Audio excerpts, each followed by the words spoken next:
Dear student, संख्या पद्धति के पिछले भाग में हमने कुछ संख्याओं के बारे में जाना।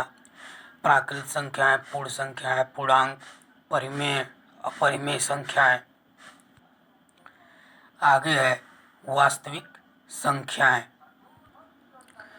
Real numbers. परिमेय संख्याओं और अपरिमेय संख्याओं का कुल समूह ही वास्तविक संख्याओं का समूह कहलाता है।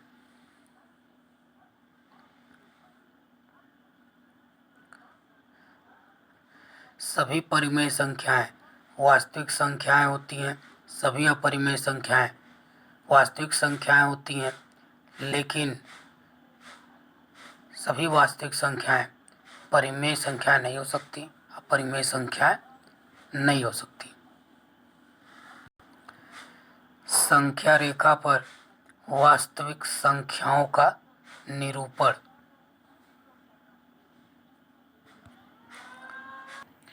संख्या रेखा पर √2 का स्थान निर्धारण कीजिए। सबसे पहले एक हम संख्या रेखा बनाएंगे और उस पर कुछ नंबर्स को डिनोट करेंगे।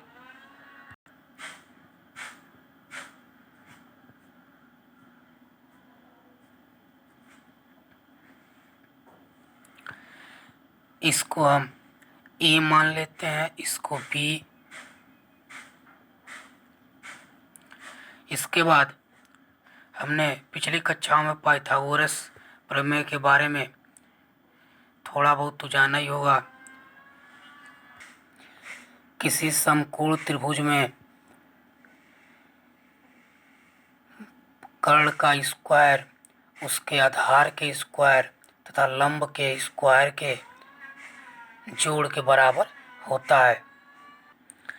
माना कर्ण की लंबाई c है, आधार a है तथा लंब b है, तो इसको हम c का स्क्वायर बराबर a square plus b square लिख सकते हैं। तो c बराबर √a square plus b square हो जाएगा। इसका हमको यहाँ प्रयोग करना है। √2 को हम लिख सकते हैं रूट में 1 स्क्वायर प्लस 1 स्क्वायर।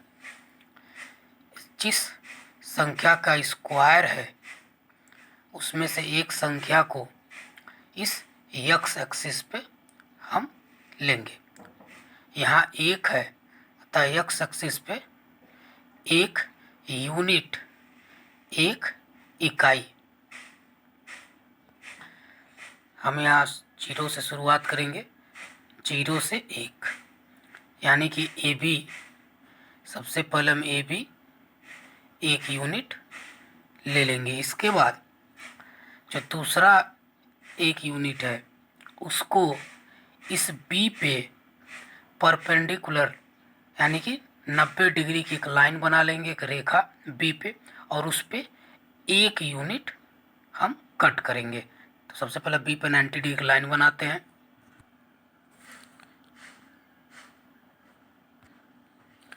इसको मान लिया C, यानी कि BC भी 1 यूनिट है। इसके बाद इस A से C को मिला देंगे। यह जो AC है यही हमारा अभिष्ट √2 की लंबाई है, लेकिन हमको संख्या रेखा पर निरूपण करना है, तो हम इस AC को रेडियस त्रिज्या मान करके एक आर्क ऐसे खींचेंगे। संख्या रेखा पर माना कि यह D बिंदु पर काटती है। यह AD हमारा अभिष्ट √2 हो जाएगा। इस प्रकार हम √2 को संख्या रेखा पर निरूपित कर सकते हैं। आइए एक बार और हम इसको देख लेते हैं। सबसे पहले पाइथागोरस के प्रमेय से जिस संख्या का निरूपण करना है उसको हम इस तरीके से व्यवस्थित करेंगे। उसमें से उस संख्या को सबसे पहले जितनी इकाई हो उसका निरूपण कर लेंगे। उस बिंदु पे दूसरी इकाई को निरूपित हम उसके परपेंडिकुलर वाले भाग पे करेंगे। तो सबसे पहले 90 डिग्री का एक लाइन बनाएंगे, उस लाइन पे उतने यूनिट का कट करेंगे, फिर उसके बाद इसको ज्वाइन करेंगे। यही हमारा अभिष्ट लंबाई है।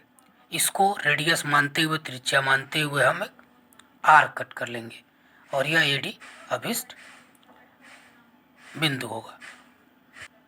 संख्या रेखा पर √3 का स्थान निर्धारित कीजिए।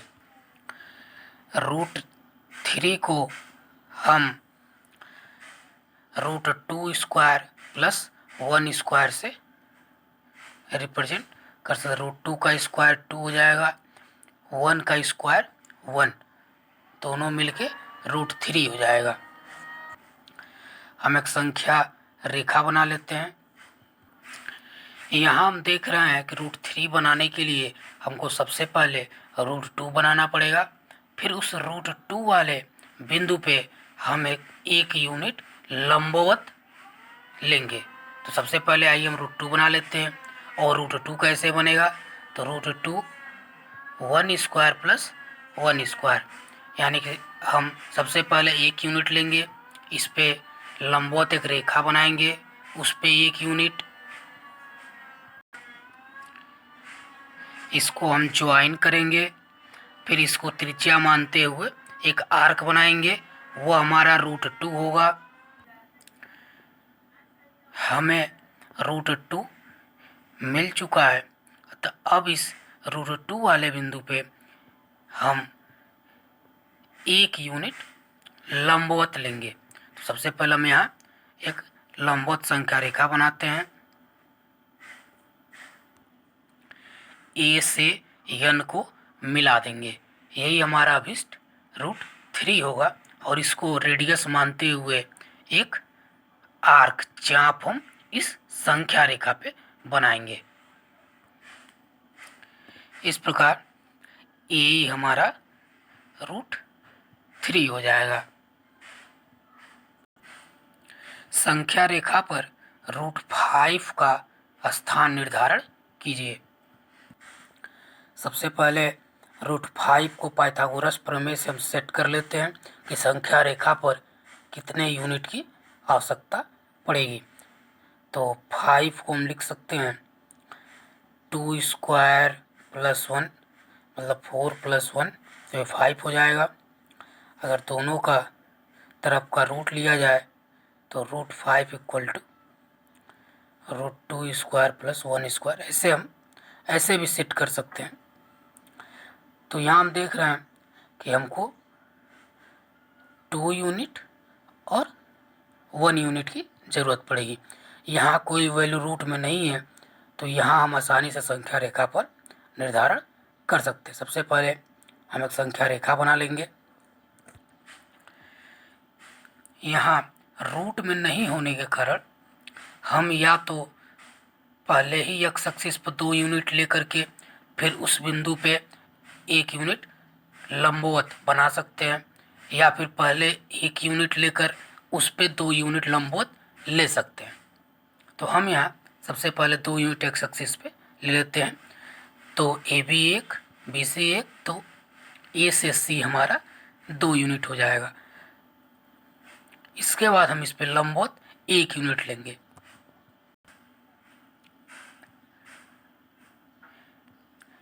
इसको AM को हम मिला लेंगे, यही हमारा √3 हो जाएगा। और इसको रेडियस मानते हुए, त्रिज्या मानते हुए एक चाप आर्क हम इस संख्या रेखा पे काटेंगे, वही हमारा अभिष्ट √3 की लंबाई संख्या रेखा पर हो जाएगी।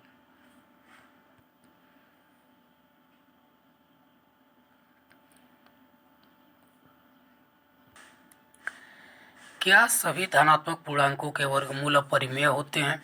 यदि नहीं, तो एक ऐसी संख्या के वर्गमूल का उदाहरण दीजिए जो एक परिमेय संख्या है।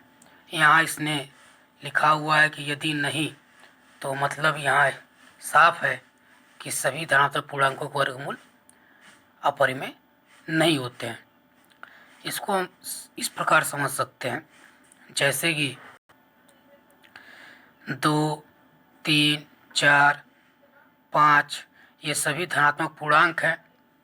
इनका यदि वर्गमूल लें तो ये √2 इसकी वैल्यू अपरिमेय होगी, √3 इसकी वैल्यू अपरिमेय होगी, √5 इसकी वैल्यू भी अपरिमेय होगी।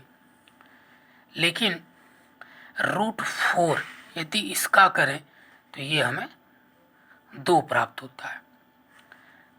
तो यह उदाहरण हो जाएगा एक ऐसे संख्या का, धनात्मक पूर्णांक संख्या का, जिसका वर्गमूल अपरिमेय नहीं है। और यह एक परिमेय है। क्यों? क्योंकि परिमेय संख्या p/q के फॉर्म में लिखी जा सकती है, जहाँ q की वैल्यू 0 नहीं होनी चाहिए। तो 2 को हम 2/1 भी लिख सकते हैं, जो p/q के फॉर्म का हो जाएगा, जहाँ q 0 नहीं है। इस प्रकार सभी धनात्मक पूर्णांकों के वर्गमूल अपरिमेय नहीं होते हैं, और यहाँ एक हम इसका उदाहरण लिख सकते हैं।